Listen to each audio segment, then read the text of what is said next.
Hello and welcome to another episode of Supercoach Insider. This is Ben. Thank you for joining me. This is my team into round 12.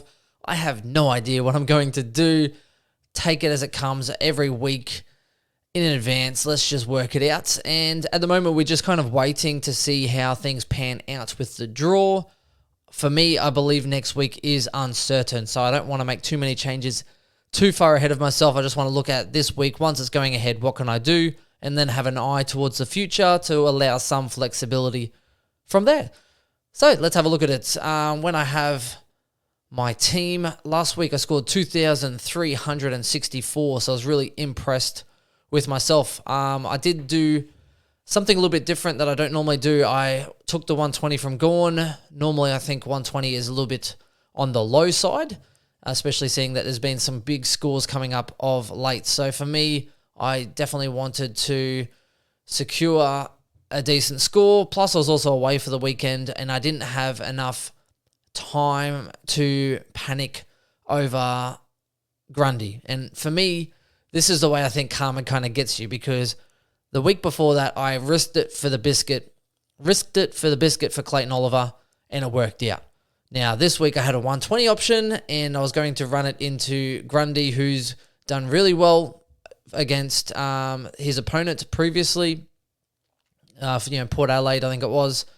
And the only time he'd done it, I think it was a 90-odd, was in round one, which he notoriously does anyway. And apart from that, he was been killing it with some nice 140s, 150s. I decided to play it safe. In my mind, I was like, okay, well, I got lucky last week with Clayton Oliver, so this week I'm just going to play it safe. And lucky for me, it worked out both times. So it's one of those funny ones, it's a bit of luck and you kind of pay to play. Now, 2,364 meant I did rise up another 196. I am 370th overall. Round rank change, so I think the round rank 1,425, so definitely fairly decent. I'm not completely happy with my side, but let's have a look at it anyway. So what I did was, I was thinking about taking Highmore. Now, I should probably reverse these trades. All right, so I made Jordan my emergency on the bench.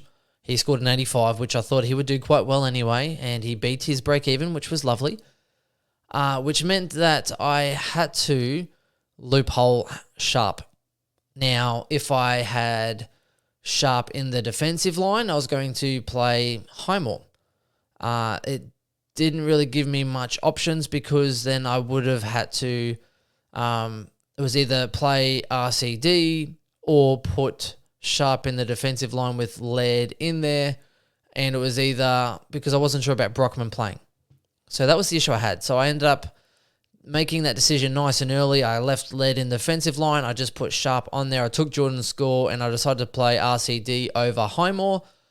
I considered Jones, but I thought Highmore playing on the field in a defensive line where I figured North would probably butcher the ball. I expected Highmore to do better than he did, so I got a little bit lucky there. So was that like 20 points that I probably got there? Jones would have been a nice little option to have if I had have chosen him.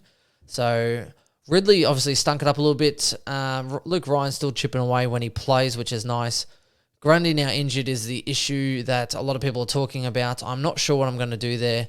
For me, I think with Reeves coming in, if he plays, so I'll probably go with the CJ. I think it's at Coleman Jones, CCJ from Richmond.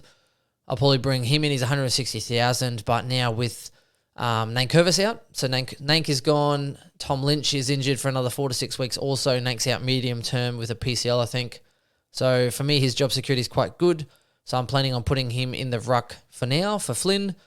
If Reeves comes in next week and he's named, then I'll probably get rid of, a RCD if he's not named, etc. for that, and push Poulter into the midfield, and then be able to play CCJ, etc. in the forward line or something like that. So that's kind of what I'm toying up with at the moment. For me, again, I've got my eye on the prize for which premiums I want, and that is Whitfield next week into my defensive line. Laird's then going to play midfield, which gives me some flexibility into that defensive line. for coverage, etc. In the long term. I'm also looking at I want Dangerfield as soon as I can. I also want to get Marshall, probably will be my last one, or I'll make a sideways sort of decision there instead of Marshall. And Lockie Neal, I think, is the one for me. So it depends on how everything plays out. I don't think too many people are going to have Lockie Neal. If he's had a good rest, I still think he is a good decision coming back. Problem is he's real expensive. Now, I could be swayed. Rail might come back in, start to look pretty impressive, drop 100,000. Getting a Rail for 400 interests me. I still look at Cripps and someone who could average you 100 to 105 on the back end. But considering I'm going for overall, I think I've got enough cash equity to be able to go like a Lockie Neal and then kind of work it out from there. So my issue is the trade scenario. Impey is worrying me. I think with Day coming back in, and I was just chatting to Swizz on the podcast as well, Day coming in could impact that as well. Zeeble, I'm a little bit concerned because then you'll have Hall, Zeeble, and McDonald coming in probably 3 to 5 weeks. So what that looks like. I still think Zeeble plays that intercept role because Hall's not really much of an interceptor. McDonald's the distributor, so I think it'll be more Hall and McDonald that actually have their roles impacted by McDonald coming in, etc. So that's what I'm thinking there. Now, so I've got 4 upgrades. Whitfield, Danger, Lockie Neal, and Marshall. They're my 4. So that's the eye on the prize that I'm trying to look at. Now, if some really good value pops up in the meantime, then yes, sure. But that's what I'm looking at. So at the moment, I'm trying to really free up cash. Berry got knocked out on the bench there, so he is someone who can get out of my side ASAFP. So for me, I think it's Berry out, and I'm going early because I want that cash, and I need that cash to get that, my cash flow cadence to be able to make upgrades next week. I can't rely on going 2 down, 1 up next week. If I actually go a little bit early and hope for some luck, I might actually be able to double upgrade next week. Now, the reason I also want cash is because we don't know what next week's going to bring as far as the fixtures. So it is a little bit risky because Richmond might be playing West Coast next week and having the bye the week after because they're already in West Coast, or over in Perth, should I say, which makes sense, right? So that could mean that there's 4 teams with a bye next week and then 8 the week after that. Or there could just be a week off and who knows what's going on, a couple of weeks off or whatever, wait for this whole thing to settle down. We don't know. And that's the risky part because if everything gets shut down for a little while, then all of a sudden some of these guys that were injured are now coming back into the side. All of a sudden your CCJ, your Coleman Jones or whatever his name is from Richmond, he was now a certainty, and all of a sudden they have a few weeks off. Lynch is now coming back a lot sooner. Nankervis is coming back a lot sooner, and then everything just gets sort of thrown up. So Bianco maybe not best in the best 22 anymore, even though he was just doing well. So they're the risks, which is probably why it's not a bad decision if you have a lot of trades, or you might want to play a little bit more conservative this week, wait for the news next week. There's no one on the bubble, right? So you could actually kind of wait if you wanted to. Who knows? I'm also hoping if the buy rounds get changed and then there's more buys in the last round that we might actually get some kind of allowance for that, maybe one extra trade or something or other. Who knows? So yeah, I don't know. I'm just gonna try and free up cash.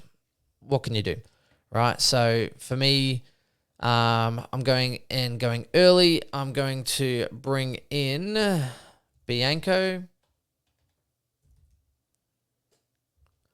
and that's going to free me up some cash there. So that makes me 120,000. I'm probably going to also get rid of Flynn.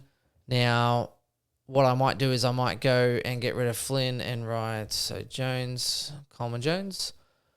And that now frees me up quite a lot more cash.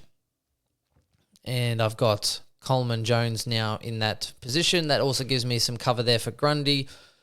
I don't think I have the trades to cover Grundy at the moment, especially if I can have a rookie playing his role. It's also best 18, so if I have 18 playing each week, I don't think it's going to impact me as much. If I trade aggressively to free up some of this cash and look at these best 4 that I'm trying to get, I don't think it's going to hurt me as much. And a lot of people own Grundy. I think a lot of people are going to hold Grundy. That's what I'm kind of thinking at the moment. Now, things could definitely change, but he's in 57% of teams. So when you're looking at a couple week injury over buys, I can see a lot of people holding him. I don't know if there's a huge benefit in trading him at the moment. I mean, there is if you have the trades, I guess.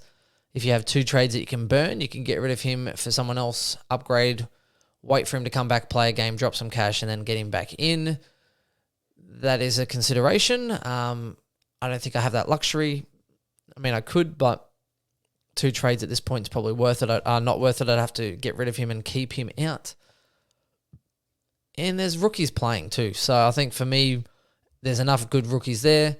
Now, if RCD doesn't play, I'm hoping that Cochin actually goes home.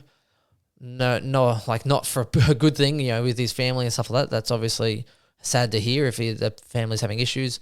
From a strictly selfish point of view for Supercoach, that then would secure RCD to play a little bit more, because I'm not too sure if he is best 22 this week. I hope he is.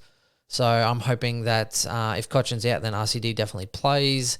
And I think he's still got a little bit of money to make this week. Break even of 40, so I think he's still definitely a good option there. If he isn't named, I would possibly even consider moving Poulter into that midfield, Coleman Jones up into that forward line, putting him possibly on field, or Madden if Madden stays named. Again, Madden's another tough one, man. It's going to be tough. And let's go with Reeves.